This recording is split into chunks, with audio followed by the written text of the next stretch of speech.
G'day, this is Chris. Welcome back to the channel. Welcome back to Flat Tank Journey, my wedge tank. A little bit of a battle this week for time and energy and getting onto it. But I got onto front mudguard stays. And as you can see, I succeeded. Well, they look pretty good to me. Have a look at the video and let me know what you think. Some days are more difficult than others. I've been thinking about these front mudguard stays and how they're not the right size. On a really close inspection of them, I actually think they're reproduction ones or something that someone has made. They just don't look quite right. They're 3/16 nominally. They could be 5mm, but hard to say. They're flattened over and they've got about a 1/4 inch hole. Now, I just need to make a couple. That's the end of it.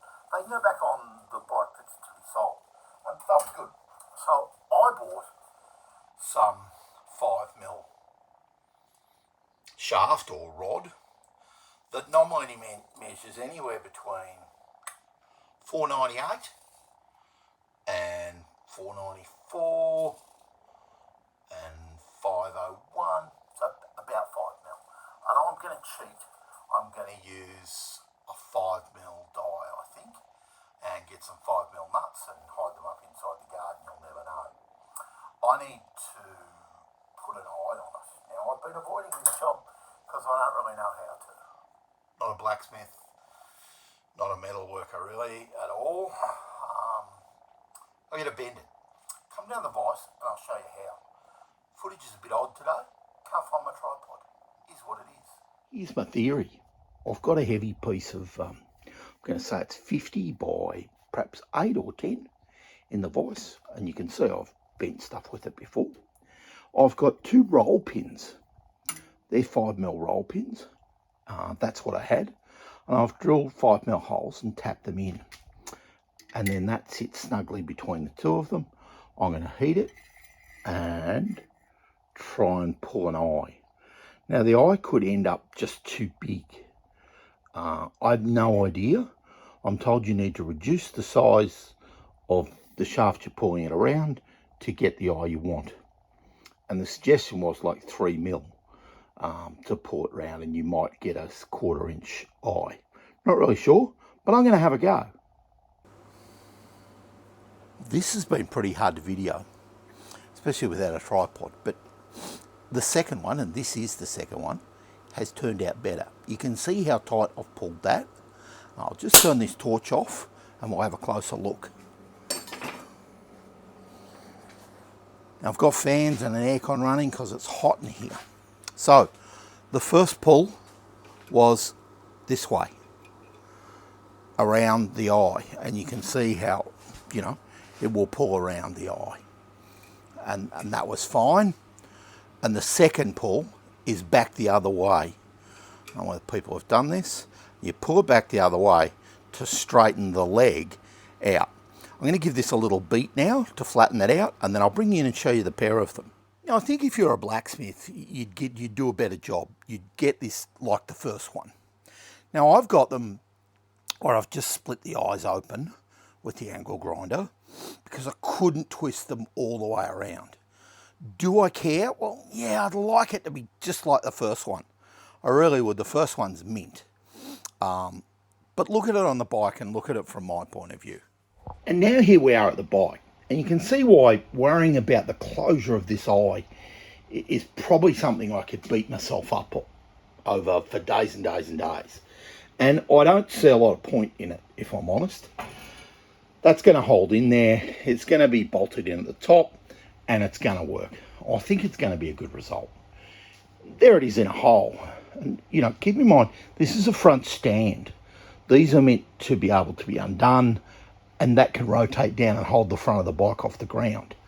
One suggestion was to move this inside the guard, and it would pull the front of the guard down. Yes, it would, but that's not where that's meant to go.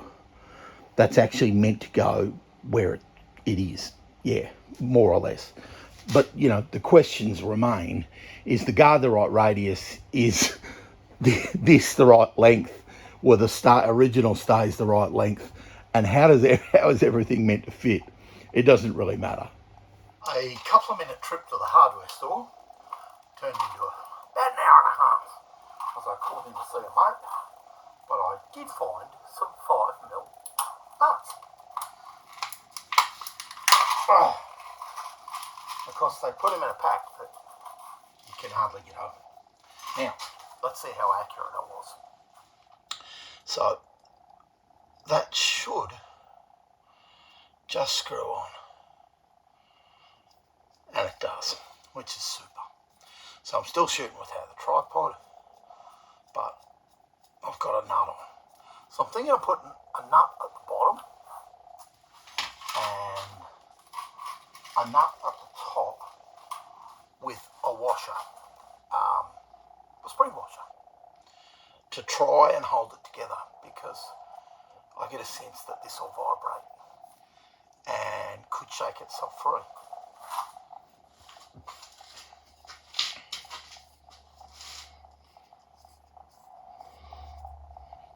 Most threads turned out pretty good, and they're pretty much the same.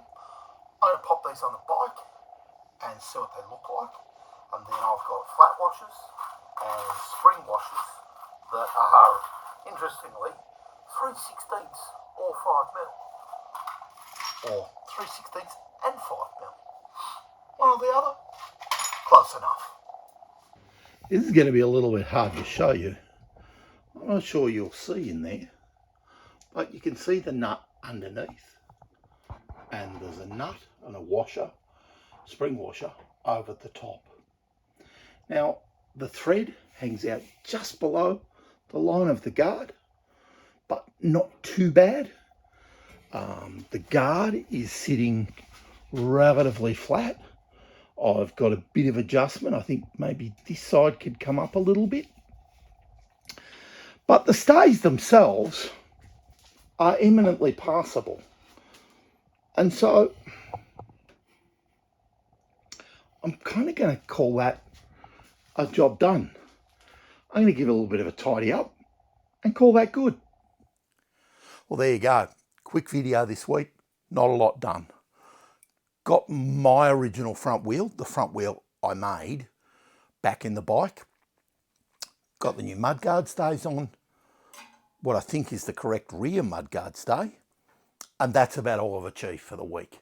Sorry it's only a short video and not a lot of content, but I've got to get onto the rear stand and I've got to get off to the engine builder and get something done about an engine. If you like what you've seen, send me a comment, hit the subscribe button or the like button. Whatever you do, have a good one. Cheers.